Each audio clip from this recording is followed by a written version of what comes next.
Hello guys, नमस्कार। और आज मैं एक विष्णु भगवान को कथा लेके आई हूँ, जो कि कथा एकादशी से मिलता जुलता कथा है। आप लोग सुनिएगा और अच्छा लगेगा तो लाइक सब्सक्राइब शेयर करिएगा और कमेंट भी करिएगा, ताकि मैं अच्छा कथा लेके आते रहूँगी आप लोग के बीच में। छोटी सी गांव में एक देवरानी जेठानी रहती थी, एक ही घर पे। तो वो देवरानी ने बहुत दिन से मतलब वो कर रही थी एकादशी व्रत, विष्णु भगवान का व्रत कर रही थी एकादशी व्रत, जो कृष्ण जी का भी होता है, लड्डू गोपाल का भी होता है। तो वही विष्णु भगवान का कथा है ये। आप लोग सुनिएगा, अच्छा से पूरा सुनिएगा कथा। स्किप करने से फिर आप लोग समझ नहीं पाएंगे। तो एक छोटी सी गांव में एक देवरानी जेठानी रहती थी। तो देवरानी ने पहले से वो कथा वो व्रत करती थी, एकादशी व्रत। तो उसने व्रत किया, व्रत करते करते बहुत दिन बीत गया। तो उसका बड़ी जेठानी ने बोला कि छोटी तुम एकादशी करती हो? तो उसने बोला कि हाँ दीदी, मैं एकादशी करती हूँ। तो उसने बोला कि तुम मुझे बताओगी? तो उसने बोला कि हाँ दीदी, मैं आपको बता दूँगी, आप करिए। तो उसने बोला कि हाँ, मेरे को तुमसे पूछने की ज़रूरत नहीं है। तो बोली दीदी, वो छोटी वाली बोली कि तो मैं दीदी कहाँ ना आपको बोली हूँ बताने के लिए, कि आप ही तो मुझको बोले हैं, तो मैं बोली हूँ कि हाँ बता दूँगी। तो उसने कहा कि आप दीदी आप करोगी ना, आप करते रहोगी तो विष्णु भगवान खुद ही आपको पूरा प्रकट हो जाएंगे और सीधा रास्ता दिखाते जाएंगे।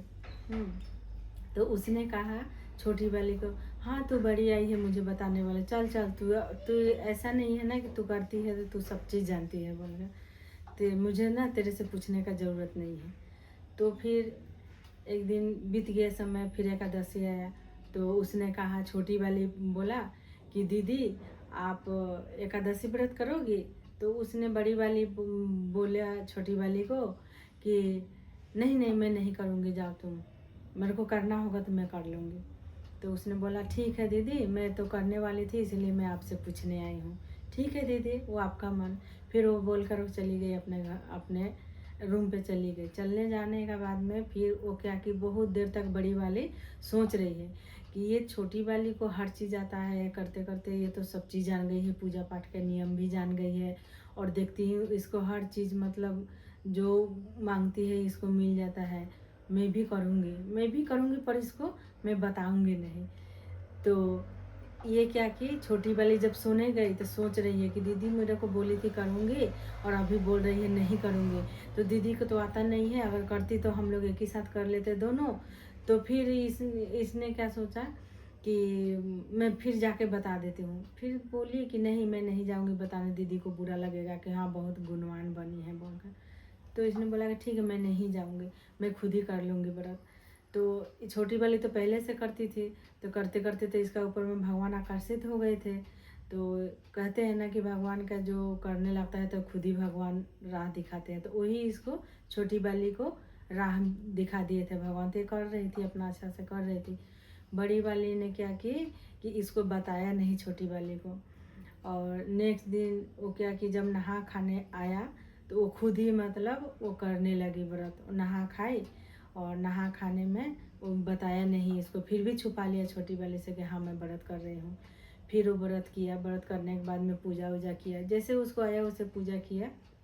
पूजा करने के बाद में फिर द्वादशी का दिन आया, तो पारण का समय आया। तो पारण के समय में तो इसको पता चल गया कि हाँ मेरा दीदी ने व्रत रखी है, कि मैं भी जाकर दीदी से पूछती हूँ बोलकर कि पारण का समय कब है दीदी। तो इसको पता चल गया कि वो व्रत रखी है। फिर भी ये गई, ये सोची छोटी वाली कि मैं जाकर दीदी को बताती हूँ कि पारण अगर समय पर नहीं करोगी तो फिर तुम्हें व्रत का, एकादशी व्रत का तुम्हें फल नहीं मिलेगा। तो ये गई बताने कि दीदी आप व्रत की हो तो एकादशी का पारण अगर सही समय पर नहीं हुआ तो फिर आपका व्रत करने का कोई फायदा नहीं होगा।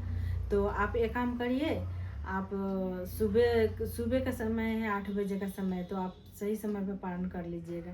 तो बड़ी वाली ने इसे बोली कि हाँ हाँ तुम आई है मेरे को बताने के लिए, जा जा तू अपना लिए सोचो, तुम मेरा लिए मत सोचो, कि मैं अपना कर लूँगी बोल के। तो छोटी वाली तो बहुत दिन से कर रही थी, तो इसको पता था कि हाँ कैसे करना था। तो इसने सोचा, बड़ी वाली सोचा कि मैं ना क्या करूँगी, मैं सुबह जल्दी उठ जाऊँगी, जल्दी उठ के मैं पूजा वूजा करके और पारण समय पर कर लूँगी। तो छोटी वाली तो बहुत दिन से कर रहा था, तो भगवान इसका ऊपर में पूरा हो गए थे, एकदम आकर्षित हो गए थे। तो ये रात के क्या किया, अपना गोरू ला के सोई भगवान को, और भगवान को याद किया, भगवान को बोला कि भगवान हम सुबह उठेंगे, आपको पूजा वूजा करेंगे, फिर हम पारण करेंगे। तो इसने क्या किया, ये तो अपना उठी, अपना 4 बजे उठ गए, उठ कर पूजा पाठ किया। पूजा पाठ करने पर सही समय पर ये अपना पारण करने लगी। पारण करने लगी तो बड़ी वाली क्या की, चुपके से सोची कि मैं भी सुबह उठ जाऊंगी और सुबह उठ कर मैं जल्दी जल्दी पूजा कर लूँगी। तो उसका घमंड हो गया था। तो भगवान ने सोचा कि चलो ये आज किया है तो इसको मतलब ये नीचे दिखाने आई है, और ये अच्छा बात बोल रहा है तो ये नीचे दिखाने आई है, तो इसका मैं ना थोड़ा सा नींद ज़्यादा दे देती हूँ कि ये मतलब सोया रह जाए। तो भगवान उसका परीक्षा ले रहे थे। तो ये क्या किए, बड़ी वाली को नींद आ गया। नींद आ गया तो ये सही समय पर उठ नहीं पाई, सही समय पर नहीं उठी। जब जब समय आया पारण का समय, तब उसका नींद खुला। अब तो वो व्याकुल हो गई, बेचैन हो गई एकदम कि मैं कैसे कैसे पूजा करूँगी, कैसे मैं पारण करूँगी। तब जाके ये छोटी वाली के पास गई, दौड़ा दौड़ा छोटी वाली के पास गई। तो छोटी वाली बोली कि दीदी क्या हुआ, आप मुझे बताइए। फिर भी इसका मतलब घमंड नहीं टूट रहे। तो फिर भी बोल रहे कि हाँ, तुम मेरे को उठाई नहीं हो, तुम पारण कर ली और मेरे को तुम उठाई नहीं, मेरा तो नींद पड़ा ही रह गया।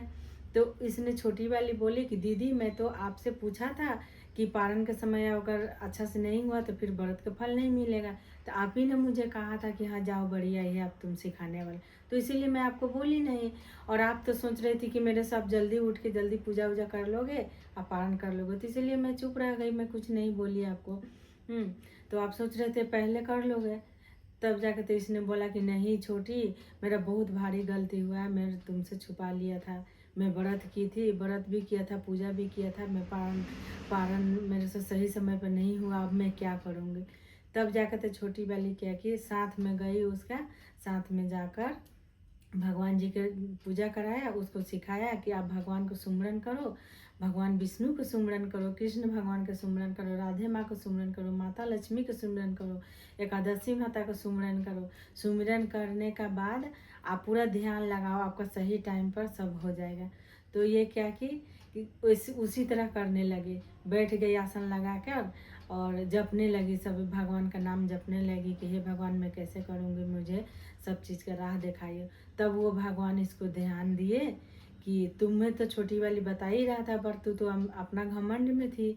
तो किसी के सामने भगवान आते नहीं हैं, तो किसी इंसान को भगवान भेजते हैं किसी का सामने, कि वो इंसान जाके उसे कहे।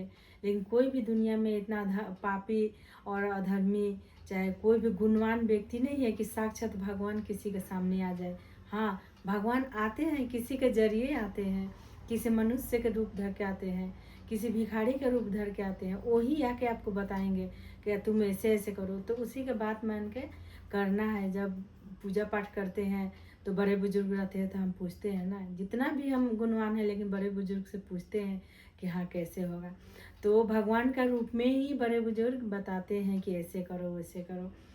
तो भगवान के शरण में गिरी, फिर माफ़ी मांगी कि हे विष्णु भगवान, हे कृष्ण भगवान, हमें अक्ल दीजिए, बुद्धि दीजिए, मेरा पाप काटिए, मेरा सही समय पर पारण करूँ, मैं पूजा करूँ, आज से मैं कभी भी घमंड ना करूँ प्रभु। तो भगवान ने उसको क्षमा किया। क्षमा करने के बाद में व्रत व्रत की, पारण की। फिर उसको सपन में भगवान बोले कि आइंदा तुम ऐसे कभी मत करना, एकादशी करना पर झूठ मत बोलना, किसी से झूठ मत बोलना, क्रोध मत करना, किसी को गाली मत देना, तो तुम्हें साक्षात भगवान मिलेंगे। तो उसने कहा ठीक है, आपसे मैं ऐसे ही करूँगी। तो उसी तरह फिर दोनों दोनों देवरानी जेठानी मिलकर दोनों व्रत करने लगी, एक साथ रहने लगी और उसको भगवान अपना लिए। तो सब जय जयकार हो गया उसको। तो जैसे उस दोनों देवरानी जेठानी को जय जयकार किया, उसी तरह भगवान विष्णु सबको जय जयकार करे, दुनिया में सबको सतबुद्धि दे और सबको ज्ञान दे प्रभु, अपना चरण में स्थान दे प्रभु, अपन चरना का धूल दे प्रभु। जय विष्णु भगवान की जय। राधे राधे। तो आज का कथा यही था, विष्णु भगवान का कथा था। और एकादशी से मिलता जुलता कथा है। अगर कुछ गलती हो गया होगा तो माफ़ करिएगा आप लोग, और कमेंट करना ना भूलिए, क्योंकि मैं कमेंट देख के हमें आगे बढ़ने का खुशी होती है आप लोग का देख कर। तो आप लोग कमेंट करते रहिएगा इसी तरह। Thank you so much.